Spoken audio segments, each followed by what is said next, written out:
Wonder Woman may have debuted on the page and serve as a pillar in DC's live-action universe, but the Amazonian has a rich history in animation as well. From her surprising debut to a slew of reinterpretations of her comic book counterpart, Diana of Themyscira has seen lots of animated screen time. Climb in your invisible jet and hit that subscribe button and bell. I'm Chris Carr, and today I want to talk to you about the history of Wonder Woman in animation.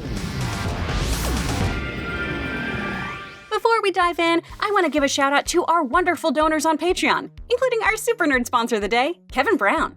Thanks to heroes like Kevin, we get to keep talking tunes with all y'all, so thank you so much. If you want to pitch in, head on over to our Patreon page and see if a donation tier works for you. Alright, on to the Amazon!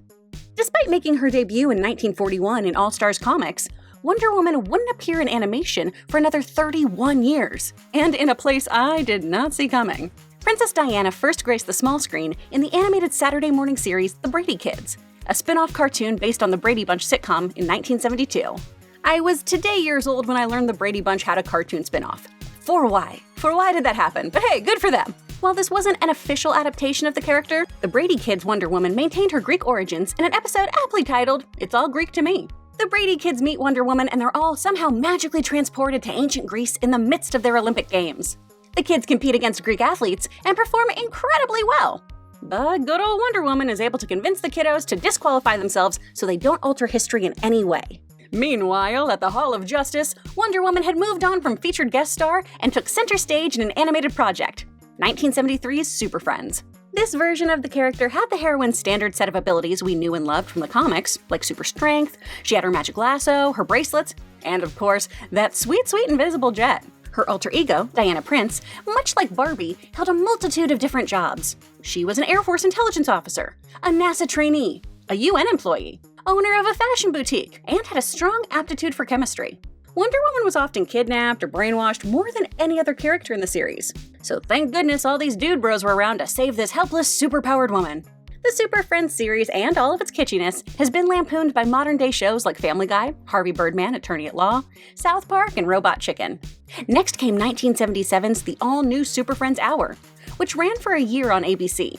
This was still the Super Friends, but now we had the Wonder Twins on the scene with their Space Monkey Gleep. This seemed to be more of a vehicle for Batman and the Boy Wonder and the Wonder Twins, with Wonder Woman being featured in the ensemble section of the show. Rounding out the Hanna-Barbera era, we had Challenge of the Super Friends, which ran from September of 1978 to December of that same year, a mere 16 episodes. This series saw the Legion of Doom on screen in their Hall of Doom headquarters. Each week, the Legion would scheme to destroy the heroes and conquer the world. I 1,000% always just viewed these three series as one show, and it looks like most people do view it as one long run. We'd see Wonder Woman come back to the small screen when she made an appearance in the 1988 Superman cartoon series. In the episode Superman and Wonder Woman vs. the Sorceress of Time, Wonder Woman ditched the invisible jet and now had the power of flight, just like her post-crisis iteration. Then we come to what completely defined the DC universe for me and so many other fans, the animated universe of the 1990s. I was completely and utterly obsessed with Paul Dini and Bruce Timm's work. I have their signatures on a Comic-Con badge.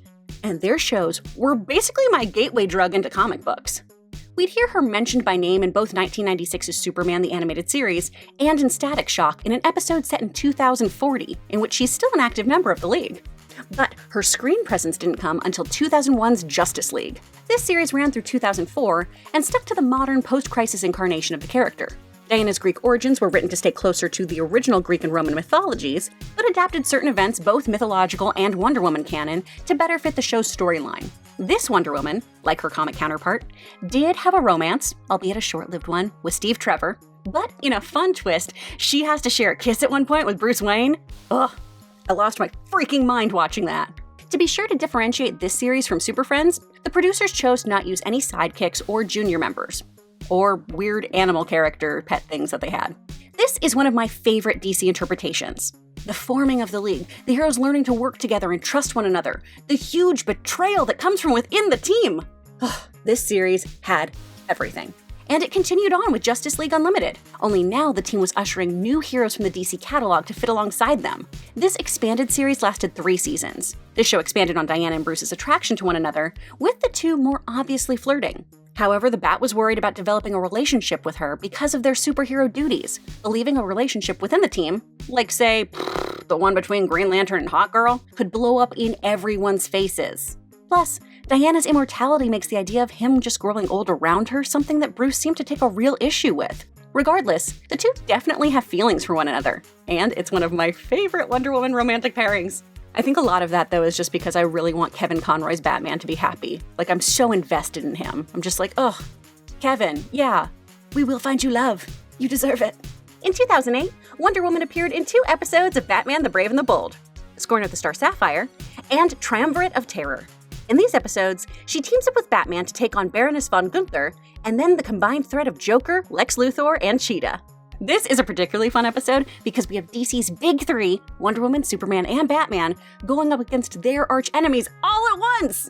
The New Frontier was adapted direct-to-video also in 2008, and is set at the end of the Korean War. The New Frontier is far and away one of my favorite JLA comics, and I love that the film utilized Darwyn Cooke's specific aesthetic. This is kind of how I always envisioned Wonder Woman. Super strong, thick, and voiced by warrior princess Lucy Lawless. Then there's the 2009 Wonder Woman animated movie with Kerry Russell voicing our heroine. This movie's actually pretty bomb, y'all. It was filmed based on the 7-part comic story Wonder Woman: Gods and Mortals. This film had incredible fight sequences. Plus, Nathan Fillion is Steve Trevor, so come on, you know you want to watch this one if you haven't. 2010 gave us Young Justice, which developed a rabid fan base. While Wonder Woman does take a backseat in the series as it's all about the Young Bucks, we do see her in a mentor role to DC's junior heroes. That same year, the film Superman Batman Apocalypse debuted. After President Lex Luthor's arrest and subsequent impeachment, Superman and Batman come across an alien girl who's crash-landed on Earth. This is revealed to be Kara Zor-El, the niece of Jor-El and Lara, aka Kal-El's cousin. Wonder Woman takes Kara to Themyscira to train her with the Amazons' help so she can learn to control her powers. Wonder Woman's next appearance was in the 2012 direct-to-video film Justice League Doom. This story is loosely based off of the comic JLA Tower of Babel. In this film, the Legion of Doom works to exterminate the League through protocols created by Batman. Big fan of this one. I love that Batman had a worst-case scenario plan for all of his co-workers and himself. I mean, these are, after all, the strongest beings around. Were they to go rogue, they could wipe out whole civilizations. I can't really blame him, but also, what a messed up thing to do to your co-workers. Okay, and real quick spoiler because I do think this is really rad. Who carries out the plan to take down Wonder Woman? Obviously, none other than Cheetah. She's the big baddie for her, after all. And she infects her so that she starts hallucinating that everyone around her is Cheetah.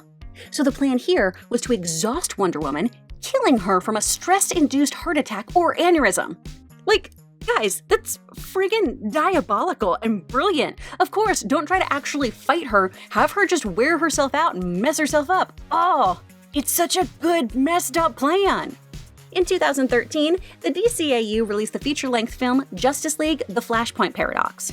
It's epic and pretty heckin' violent, as the Amazons are at war with the Atlanteans. Why are they at war, you ask yourself? Well, Wonder Woman and Aquaman were having a torrid affair. His wife confronted her, and she murdered Mera! This is not my favorite Wonder Woman, but this film is an excellent vehicle for Barry.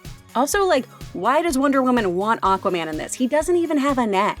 Wonder Woman's design has some strong anime vibes, which I think mostly stemmed from DC trying to move from Tim and Dini's distinctive style as it explored darker, grittier stories. That same year, we had Justice League Crisis on Two Earths go straight to video. A heroic, do-gooding Lex Luthor from a parallel Earth comes to the Justice League's dimension, asking them to help him battle their evil doppelgangers, the Crime Syndicate. In 2014's Justice League War, Michelle Monaghan takes on the Wonder Woman mantle as the JLA tries to stop an alien invasion. This one shows Wonder Woman rocking her new 52 costume, a more practical, battle-ready look. This is basically an origin story flick for the League coming together.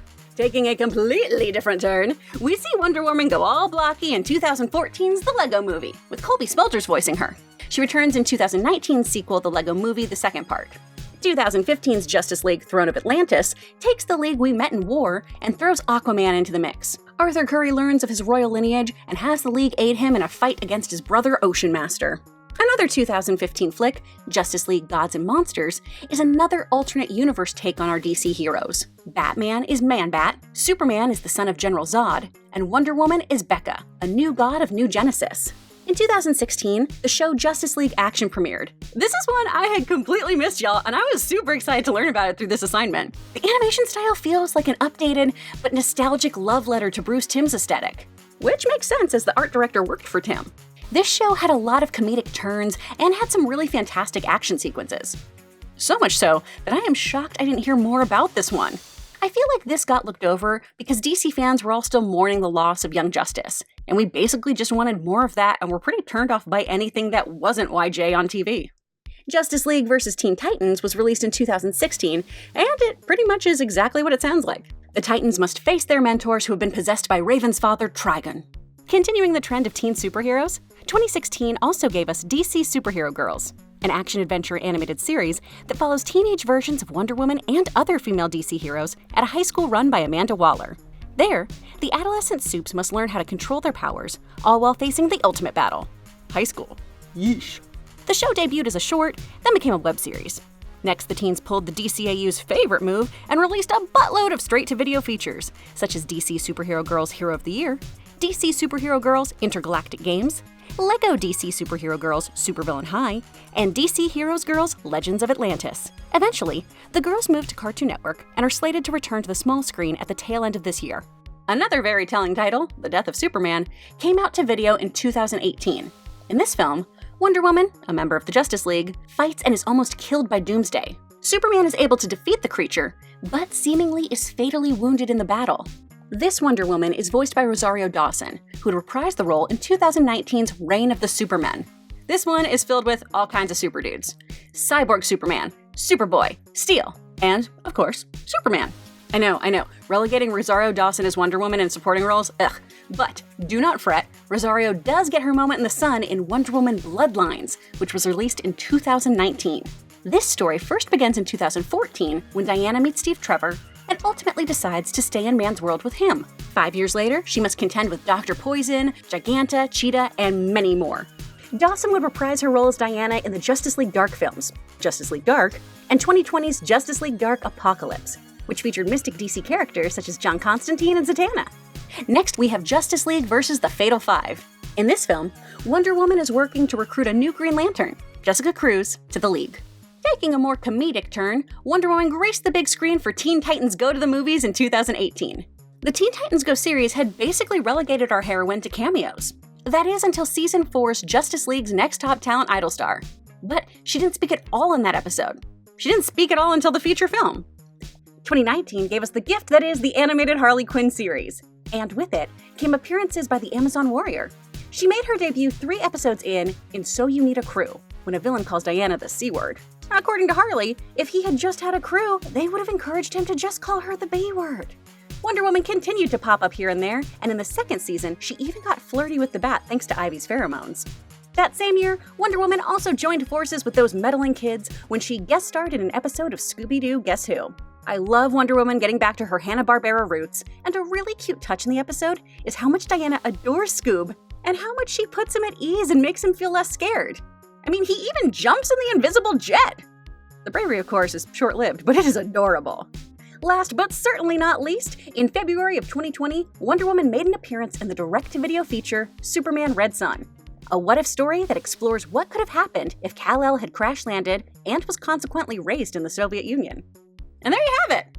Wonder Woman's animated history. Whew!